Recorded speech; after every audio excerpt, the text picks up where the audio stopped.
Assalamualaikum anak-anak ustazah yang soleh dan solehah.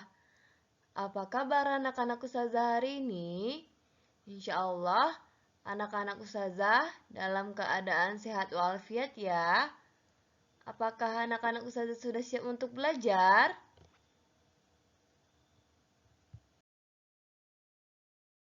Ustazah mau bertanya ya, apakah anak-anak ustazah sudah sholat duha semua?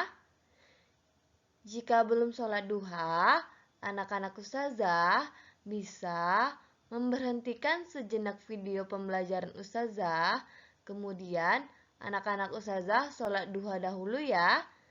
Setelah selesai sholat duha, anak-anak ustazah boleh melanjutkannya kembali. Sebelum belajar, kita baca doa terlebih dahulu ya. A'udzu billahi minasy syaithanir rajim. Bismillahirrahmanirrahim. Raditu billahi rabba wa bil islami dina wa bi Muhammadin nabiyyan wa rasula.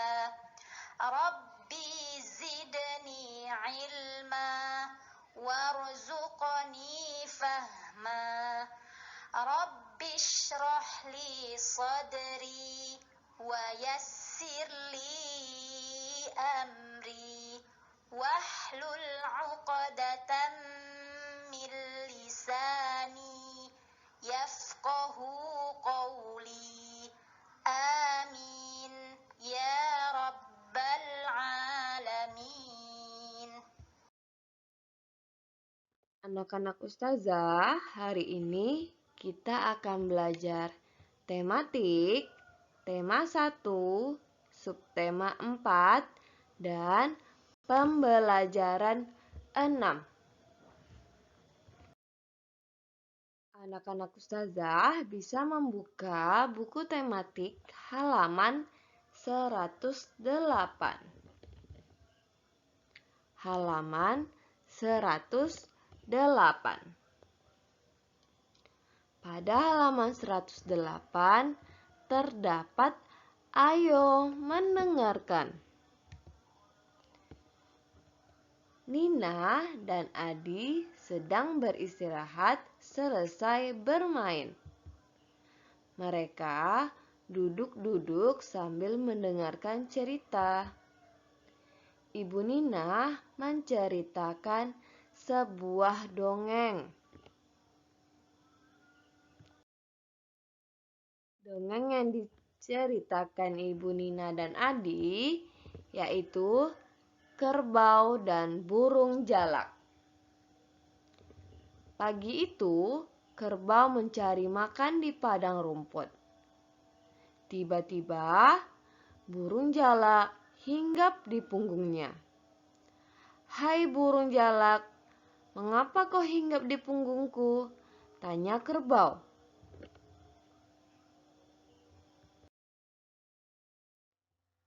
"Aku ingin meminta izin untuk memakan kutu di punggungmu," jawab burung jalak. Kerbau menggeleng-gelengkan kepalanya. "Tidak boleh, burung jalak, carilah makan di tempat lain." "Kamu tidak boleh begitu, kerbau," kata burung pipit. "Kita harus saling membantu." "Iya, benar. Nanti tubuhmu gatal-gatal," burung gagak ikut berbicara.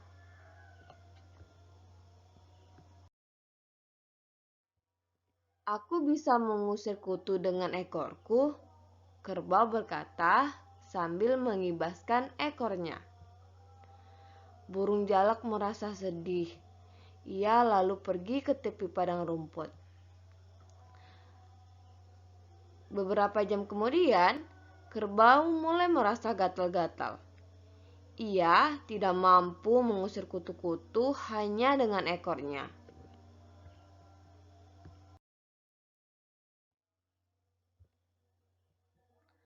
Meskipun malu, ia pun mendekati burung jalak yang sedang hinggap di pohon. "Tolong, tubuhku terasa gatal. Maukah kau membantuku memakan kutu-kutuku?" tanya kerbau pelan. "Aku tidak mau," jawab burung jalak kesal. "Bukankah kamu tadi mengusirku?" "Maafkan aku, burung. Tolonglah, tubuhku sangat gatal," kerbau memohon kepada burung jalak. Burung hantu yang bijaksana mengajak para burung berdiskusi. "Menurutku, kamu harus membantunya, burung jalak. Aku yakin dia sangat menyesal," kata si burung hantu.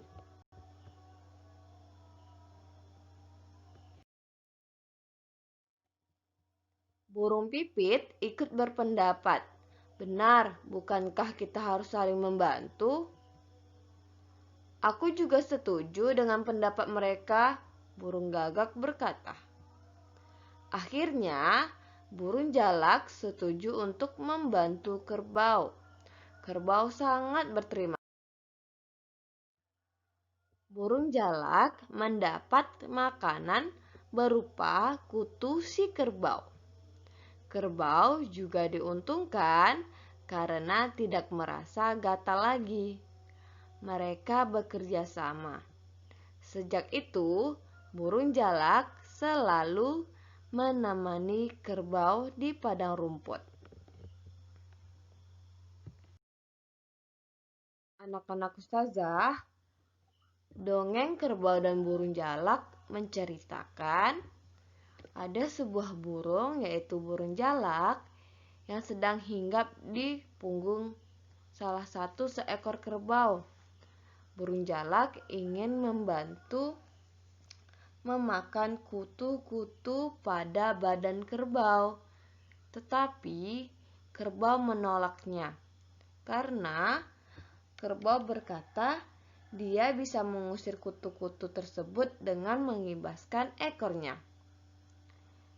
Kemudian, tidak lama setelah itu, kerbau mulai merasa gatal-gatal karena kerbau tidak mampu mengusir kutu-kutu hanya dengan mengibaskan ekornya. Dan dia mencari burung jalak untuk meminta bantuan agar dapat memakan kutu-kutu di badan kerbau. Setelah bertemu dengan burung jalak karena kesal diusir tadi, dia tidak mau membantu si kerbau. Tetapi karena pendapat dari burung-burung yang lain, akhirnya burung jalak setuju untuk membantu kerbau.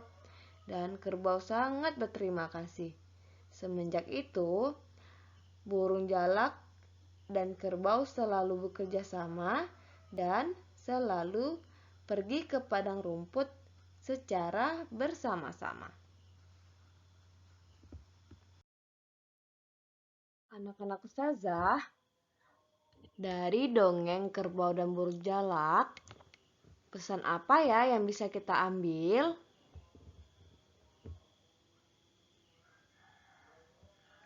Iya, benar. Yang pertama, pesan yang dapat kita ambil dari dongeng kerbau dan burung jalak yaitu kita tidak boleh sombong. Kita tidak boleh sombong. Tadi burung jalak ingin membantu kerbau untuk memakan kutu di badan kerbau. Dan kerbau berkata, tidak boleh karena dia bisa mengusir kutu dengan mengibaskan ekornya. Dan ternyata dia tidak mampu mengusir kutu dengan hanya mengibaskan ekornya. Jadi kita tidak boleh sombong ya. Karena nanti suatu saat kita pasti butuh bantuan dari orang lain. Jadi anak-anak ustazah tidak boleh sombong. Kemudian kita harus saling membantu. Jadi anak-anak ustazah, selain tidak boleh sombong, anak-anak ustazah harus saling membantu sesama yang lain. Jadi ketika teman-teman anak ustazah membutuhkan bantuan, anak-anak ustazah harus saling membantu. Atau ketika kakak, abang, adik, atau orang tua anak-anak ustazah butuh bantuan, anak-anak ustazah harus membantunya ya. Kemudian yang ketiga, kita harus saling bekerja sama. Jadi kita harus saling bekerja sama satu sama lain. Pesan dari dongeng kerbau dan burung jalak, yang pertama, kita tidak boleh sombong. Kita tidak boleh apa anak-anak ustazah? Iya, kita tidak boleh sombong. Kemudian yang kedua, kita harus saling membantu. Kita harus saling membantu. Dan yang ketiga, kita harus saling bekerja sama. Yang ketiga, kita harus saling bekerja sama. Faham anak-anak ustazah?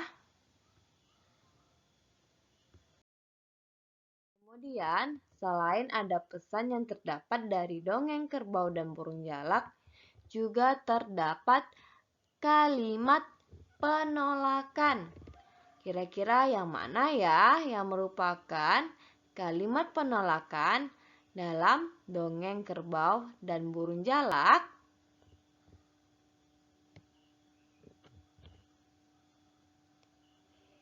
Iya, benar. Yang pertama, kerbau menggeleng-gelengkan kepalanya dan berkata, "Tidak boleh burung jalak, carilah makan di tempat lain." Kenapa disebut kalimat penolakan? Karena terdapat kata tidak. Kerbau juga menggeleng-gelengkan kepalanya. Di sini kerbau menolak agar burung jalak tidak memakan kutu di badan kerbau dan meminta burung jalak mencari makan di tempat lain. Jadi kalimat penolakan yang pertama yaitu kerbau menggeleng-gelengkan kepalanya dan berkata, "Tidak boleh burung jalak, carilah makan di tempat lain."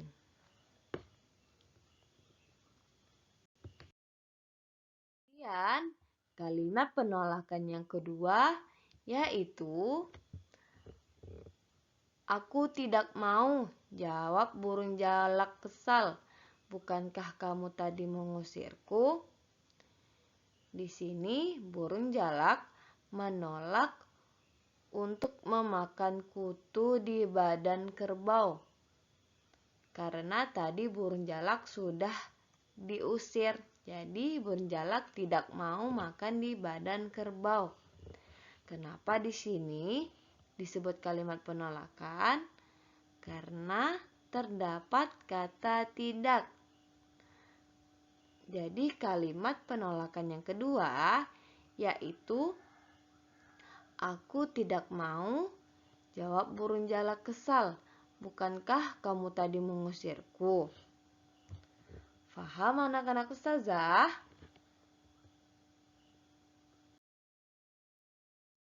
Untuk pembelajaran hari ini, kita belajar dahulu pembelajaran 6 pada halaman 108. Untuk halaman selanjutnya, kita pelajari besok ya. Jika anak-anak ustazah ada yang belum paham dari penjelasan ustazah yang tadi, anak-anak ustazah boleh bertanya langsung kepada ustazah ya. Ustazah akhiri video pembelajarannya. Kita membacakan hamdalah. Alhamdulillahirabbil alamin. Kita tutup dengan doa kafaratul majelis. Subhanakallahumma wa bihamdika asyhadu alla ilaha illa anta astaghfiruka wa atubu ilaik. Wassalamualaikum anak-anak ustazah yang soleh dan solehah. Jangan lupa sholat dan membantu orang tua ya.